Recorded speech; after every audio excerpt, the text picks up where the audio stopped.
اکثر ہوتا ہے کہ ہم نیک اعمال بھی کر رہے ہوتے ہیں اور اس کے ساتھ ساتھ گناہ بھی ہوتے ہیں.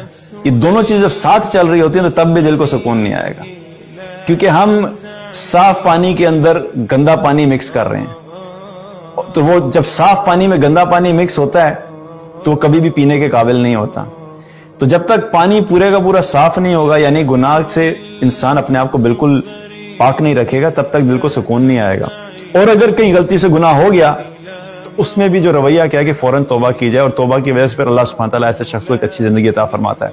اور اسی کا ذکر اللہ تعالیٰ نے قرآن میں کیا. اللہ تعالیٰ نے فرمایا وَانِسْتَغْفِرُوا رَبَّكُمْ ثُمَّ تُوبُوا إِلَيْهِ يُمَتِّعْكُمْ مَتَاعًا حَسَنًا إِلَىٰ أَجَلٍ مُّسَمًّى. اللہ تعالیٰ نے فرمایا کہ پھر تم اللہ کی بارگاہ میں اللہ سے معافی مانگو, استغفار کرو اور توبہ کرو. جب تم یہ کرو گے تو اللہ تعالیٰ ایک خاص مدت تک کے لیے تمہیں دنیا میں ایک اچھا سامان زندگی عطا کرے گا. اور یہ جو اچھا سامان زندگی متاع حسنہ ہے, اس سے مراد یہ نہیں ہے کہ اللہ تعالیٰ تمہیں اچھی گاڑی عطا کرے گا, تمہیں اچھی نوکری عطا کرے گا, تمہیں اچھا بزنس عطا کرے گا. کیونکہ ہمارا سب سے بڑا مسئلہ یہ ہے کہ ہماری ہر چیز کا جو پیرامیٹر ہے, جو سکیل ہے, وہ ہم نے دنیا کی جو ہے وہ مال اسی کو بنایا ہوتا ہے. اسی کی بنیاد کے اوپر ہم فیصلے کر رہے ہوتے ہیں کہ بھئی کون کون سی ایسی چیزیں کی ہیں, مجھے مال مل گیا تو اس کا مطلب اللہ مجھ سے راضی ہے, میں اگر نیک اعمال کروں گا تو مجھے اور پیسے ملیں گے, میں اگر فلاں کام کروں گا تو میرا رزق اور بڑھ جائے گا, کیونکہ سارا فوکس اسی کے اوپر ہے. اور جب یہ ملنا شروع ہوا تو پھر انسان سمجھتا ہے کہ واہ جی واہ, میں نے بڑا کمال کیا ہے, جو اللہ مجھے دیے جا رہا ہے. یاد رکھیے کہ اللہ کی طرف سے مال کا ملنا یہ کوئی اللہ کی طرف سے خیر کی نشانی نہیں ہے. اگر اللہ کی اطاعت کے ساتھ اللہ مال دے رہا ہے تو الحمدللہ یہ اللہ کی طرف سے نعمت ہے. لیکن اللہ کی نافرمانی کے ساتھ اگر مال مل رہا ہے تو یہ اللہ کی طرف سے ڈھیل ہے.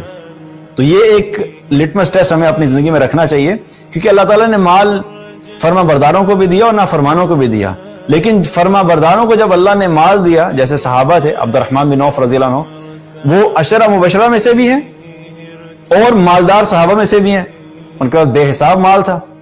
دوسری طرف قارون, وہ اللہ کا نافرمان ہے, مال بھی اس کے پاس بہت زیادہ ہے, لیکن یہ دونوں برابر تو نہیں ہیں. مال تو دونوں کے پاس تھا, لیکن اب یہ تو نہیں کہا جا سکتا کہ جی قارون کے ساتھ چونکہ اللہ راضی تھا تو اللہ نے قارون کو مال دے دیا.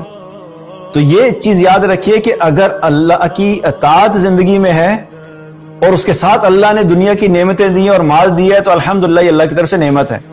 اور اگر اللہ کی نافرمانی زندگی میں اور مال بڑھ رہا ہے اور آسائشیں بڑھ رہی ہیں اور نعمتیں بڑھ رہی ہیں اور اللہ کی نافرمانی والی زندگی چل رہی ہے تو یہ اللہ کی طرف سے ڈھیل ہے. تو اس کے اوپر ہمیں اپنے آپ کو جو ہے وہ فوراً ایڈریس کرنا چاہیے کہ کہاں پہ میں اللہ کی نافرمانی کروں, اور اللہ کی نافرمانی کو چھوڑنا چاہیے.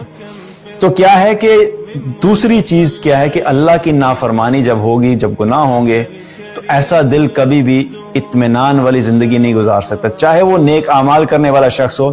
جب تک وہ گناہوں کو نہیں چھوڑے گا اس کے دل کو سکون نہیں ملے گا. چاہے زندگی میں جس مرضی کو ہم جسٹیفائی کرتے رہیں کہ نہیں میں نے یہ تو اس لیے کیا تھا, یہ تو اس لیے کیا تھا, لیکن ہمیں خود پتہ ہوتا ہے کہ کیا غلطی ہوئی. تو اس کا سب سے بہترین طریقہ کیا ہے کہ اللہ کی بارگاہ میں توبہ کرنا, اور جب توبہ کی جاتی تو اللہ تعالیٰ سارے گناہوں کو معاف کر دیتا سچی توبہ کے اوپر.